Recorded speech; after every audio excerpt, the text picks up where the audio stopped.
Everybody here Spiz in on my end pretty well. What is Yeah, he got the sword. What is up, everybody? We just started another MarketSquare second part of today's giveaway. Today I'm joined by the man, the myth, the legend, KingSlayerLR. How's it going, buddy? What up? It's going well. How's the grind? The grind is going really good. Yeah? Been Yeah. grinding up anything nice? Yeah, we pulled 257 pumpkins, or 267 pumpkins open last night, but we just got Screamies. We're looking for our second market death to obtain the Necrotic Nightmare. We already have the Unholy Harvester, and it's the last item we need to complete the event. To get it going. Yeah, you'll have 100% for all the blockchain items then. Yep. That is awesome. So, today we are going to get right into it. We don't have a ton of time, but we're going to start it off immediately with a giveaway. Guess what's up? If you need a relic to bring you to the next level, we got some walnuts available for you. So, you guys know what to do. Enter in to win. Let's go. Hopefully, Starting it off right away, huh? I mean, we don't have a. We got to do Yeah, kind of a shorter I like one, it. so Let's go. we got to get it going. All right, post the stream link in your stream link in my Discord really quick so I can post it, or you can post it in my Discord. Actually, yeah, post it in my chat, and anybody tuning in from my chat, you can keep both streams open and just mute the one that you're not listening to, and you can enter all those giveaways. What is the first item we're raffling off? Is it a mystery, or do we know? This is a pair of walnuts.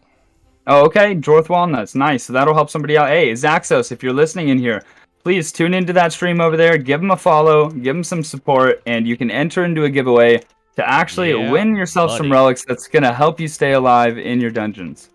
Let me try making a new one. I tried to start one, and oh, now it said that it ended. Let's try it going again. My Streamlabs is acting a little funky. I don't know why. Are you live? I am live, but it kind of didn't let anyone enter the raffle. So we stopped it and we started it. Let's see what we got.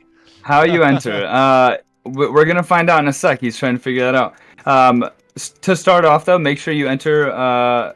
Make sure you click on that link, the YouTube link in chat, entered by the Spiz87. There we go. It started. You can go over there and join his chat. And is it !! raffle? Yep. !! raffle will enter you in to win. Yep. Subbed him. There you go. Make sure you enter the raffle, ! raffle, and make sure you enter yourself in there. Win some stuff. And if anyone is on the MarketSquare raffling, please hit that like button so the YouTube algorithm works for us, not against us. Yep. Well, let's go. So you've had quite. It's been a little while since we've had you on. You have had quite the past week, though. Yes. You have power outages. You have double mythic days. Like you have, tell us about finding what you found. So, backing up to address what you said, it was super stormy, really windy, and just crazy over here. Power, internet, everything was out for the entire area on Sunday, for the entirety, and it wasn't even back on Monday. So I got to log on and play, started the stream up, I think around 2 p.m. or something like that on Monday morning. Monday afternoon, you know what I mean? And as soon as it came back on, we were ready.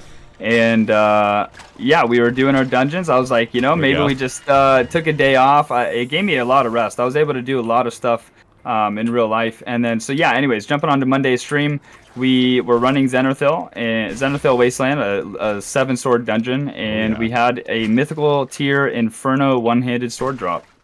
So, really good, yeah. What was the noise that it made? I had my music going because obviously I was on stream, but it played the guitar sound. Oh, did it? Okay. Yeah. And then, what? Or I forget. You've got a video of, is that, when it's teleporting around to you? Do you have that on video? Yeah. So we do have a clip of that on the channel as well. Yeah, so I wanted to drop the Inferno sword because I liked how it looked on the ground, and I dropped it. I wanted to see how it looked. I could take a screenshot, Yeah. and after dropping it, it disappeared, and then it was gone. And so I just like I was in a locked room, like getting attacked. So I was like attacking everything, just fighting back, and then it started like appearing over my head and just floating around everywhere I was running. But it was like still illuminating. So it was like a flashlight over my head. Like, yeah.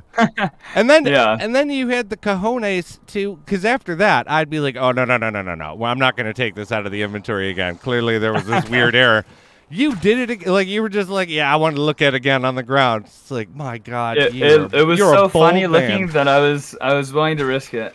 Oh yeah, it was awesome looking. I got to have the pleasure of tuning in for that one. And then later that day, you got the search was over. You got your mark. Yeah, we got our first mark of death at 1,300 pumpkins. That and you actually it was pretty awesome that you got it pretty much right when you started opening them, if I remember. I feel like it was the second batch. We were about 80 in. Oh, were you? Oh, was that Yeah, far? yeah. But still, though. Yeah. That was awesome. Then, of course, you ended up getting the harvester. Yeah. Oh, yeah, yeah. we bought it, and actually just in time because there was 23 left. So, Ooh. yeah, the next day I woke up and they were all sold out, and I was like, wow, that was closer than I They thought. are gone. But now I really do want the other one as well. Yeah. The sword. That's the one you're going for It'll be now. a good PvP. Yeah, be a good PvP sword. Oh, heck yeah. Which It's will... literally a better version of Black Death, which I actually got as a drop. It's a legendary sword with 10% chance to cause decay. It was the first one to bring the decay effect into the game, as far as I know, before like Badge of Blight and other things like that. And the decay effect got added a huge slow because it just felt underwhelming. So now it has like a 75%-ish slow. I don't know what the number is because it's undisclosed, but it seems like a heavy slow. And so with it being plus 5% attack speed, it's just straight up better than the Black Death, which I got as a drop. There's at the time, let me see how many are actually in the game right now, but I got the 5th Black Death drop. So. And then I bought it. Yeah, and then you bought that sword. Yeah, so there's only 10 in the game. You have 1 of 10, and yours was number 5 to enter the game. That is awesome. And, that's been 5 since then? Oh, yeah, since there was. my drop. Yeah, Since there my was drop, like that yeah. rapid fire where another person found it like shortly after, right? It was about a 2-week gap that I had it before someone got one, and then 1 dropped, and then I think like 3 came pretty quick. Yeah.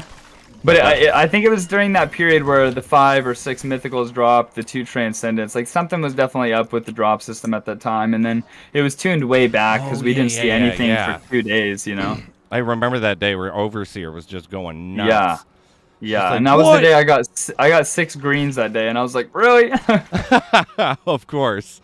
Yeah. But you made up for it because that other and it came out of a chest. I want to clarify for anybody that day that I got the mythical drop, there was 2 Infernos that dropped and a Transcendent tier Executioner Axe, the first Executioner to come into the game, going to Ohex, who also streams as well. And yeah, he got it out of a chest. I got it out of a chest. Like the chests were popping, so you don't want to miss those. You know, it's always random, but chests can definitely yield some good stuff. That's my first mythical, my only mythical. And if I missed that chest, it would have never came to me. I mean, that's like going back to that whole discussion that we had a couple times where it's like, do you go back, even if it's super far? Absolutely. You know, like if you can find it. If you can find it, there are definitely like if it's gonna take like 5 minutes, it's like you got to make that that choice on your own discretion. But if it's like if it's very visible, like you can zoom out so far on the map now. So if it's like very clearly, you know where to run. Like even if it's a minute back, it's worth it in my opinion. Even if it's 5 minutes back, in my opinion, it's like as long as you know where you're going. If you're searching the whole thing, it's like that's where it gets a little iffy. I had one where I was like searching the whole thing. I thought that I missed one enemy, and I was going around all these nook and crannies, and then I realized it was like the 2nd or 3rd room somehow that I had missed. Oh man! And it was just like, no. After hearing that Cliff has seen people miss Transcendence and Mythics because they decided not to open a chest, it's like I have to go back. Even just the story that I told when I was level 15, running all the way back, and the very last monster in the dungeon that I did run back for. I was about to leave, changed my mind, ran back for it because I had a key. I knew I was missing something. Not a key. That was way back then. I knew there was a chest that I hadn't gotten because the amount of gold that I had didn't add up. And I ran all the way back, and the very last monster in the dungeon that I ran back for dropped me my first epic drop, which was a Cavalier Crusader. I had nothing invested at the game at the time. So that was a crazy feeling, like big adrenaline rush. It's like, Yeah. I mean, it's just like, I love it too, though, because even like when you're watching someone else, like when I was watching you, I was getting ready to like wind down, and then I saw the Inferno, was like, I gotta keep grinding, baby. Yeah, Like, exactly. it's out there, it's possible, let's go. Yeah, and that was a great one to get, because it's just such a cool effect. And we were kind of talking earlier with the idea of shields. I think that was kind of interesting. Yeah, somebody brought that up in my Twitch chat and was suggesting, if I had thought of shields and the potential of closing the gap between two-handed and one-handed by adding shields, and I thought it was a great idea. Oh, yeah. I mean, especially, too, because it would add an entirely new meta to everything. Blocking. Yeah. Yeah, so if we have tanks, that's where it would come into play, and that's why it makes sense. If we have a tanking, role that is, again, there's no classes in this game, there's no class system, there's no abilities, but it's, based off your items. If we're able to get items like that, that really help us out, and again, close that gap, because yeah, two-handeds are just outperform one-handeds the majority of the time, unless you have a specific use case. But that's the specific case that we're talking about. Yeah. If you're fighting something, and let's say there's an epic tier boss that comes out that we can farm, which isn't unreasonable. We've got the Warden, and Isle of Rim is one of the most popular maps that people can run right now. And so taking the epic tier, you've got like we said, the Cavalier Crusader, 5% block chance. You give them, an epic tier shield with 10% chance to block or something like that, and you've got a really solid. Yeah, it makes up for the lack of damage that you're not getting from having like Scar Carver or something like that, but you're having the benefit of one-handed. That, and eventually, if there were like almost tanks, you would then have to have kind of a class system introduced. Like, what if the tanks could use? I mean, you'd have to have something of some element of that, because because we can say quote-unquote healer, right? And I talked about this before. There's the Moonlit Valor, there's the Twilight Locket, there's Incubator that you can drop eggs for other people. They can pick them up to heal. Genius. That's the healer role that we're talking about. So it's not like a class, you don't have to commit to anything. I get what you're that's saying. the beauty. That's the beauty of this game is, you need a tank. Okay, let me go change my items. Now you're the tank. Yeah, right? yeah. So the armor would almost dictate too, because it's like you want your DPS to be using what your build is. We're gonna have very intricate builds, and we're just starting to see what those builds look like. And that's why I've been, playing around with a lot of different options. Yeah, that and compiling things.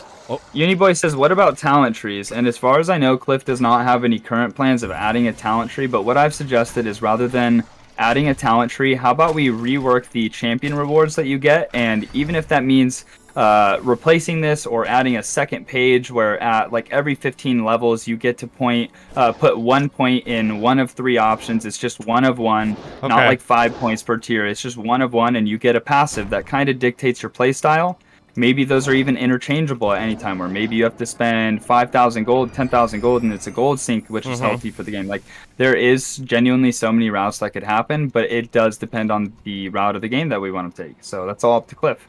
We can just give suggestions. And I mean, the nice thing too, though, is like you did said, I wasn't really thinking about it like that, because once you do have skill sets, you could have much more defined classes, while you still have, these roles that are kind of manipulatable. I do like, though, would you think that there would then be... Oh, hold on. Got to go invisible. Do you think then that there would be, with these skill sets, would you be able to reset them at any time and pay a fee, like a lot of games have done? That's what I was talking about. That would be a gold sink, or maybe even like a Shadowstone that's what you mean by that. Okay. That. Yeah, if you want to respec, essentially, it's up to him if he wants to make it, free or not free or anything like that. Unusual Invader said, what would your opinion be on runes or gems, stuff like that for this game? So we already do have gems in the game right now, and we have a building with a gemstone on it. We just don't currently have a jewel crafting, either a jewel crafting master that you can go to, or like a jewel crafting skill. That's what I'm planning for, though. That's why I have purchased so many gems. If you've even looked at like virtual gems, like the evergreen onyx in the green Yep. tier, or misty lapis, it talks about rune stones and all sorcerers having this, or potentially being used in jewel crafting, creating jewelry. So you got to really pay attention to that kind of stuff. It's just a matter, again, of, I think that's what Cliff wants for the future of the game. It's just a matter of he has so many things to get, done on his list of, bossing and PvP and co-op, the core things that people want. Yeah, housing, which he is excited to bring us. I'm pretty sure that's going to be sooner than we think. Yeah. And I've been talking about that for the last 2 months since I started the game. That housing has been the #1 thing that I've been interested in. I mean, I'm excited about that too, especially because after housing, like the other thing on the roadmap is boats and stuff, where it's like, how is that going to? What would you think? Do you think that there would essentially be like continents, almost like or zones, like there is in World of Warcraft? Like RuneScape, World of Warcraft, all this. And I say that because, looking through a lot of the items, like I've said, I've shown this quite a bit, but steel ingots talk about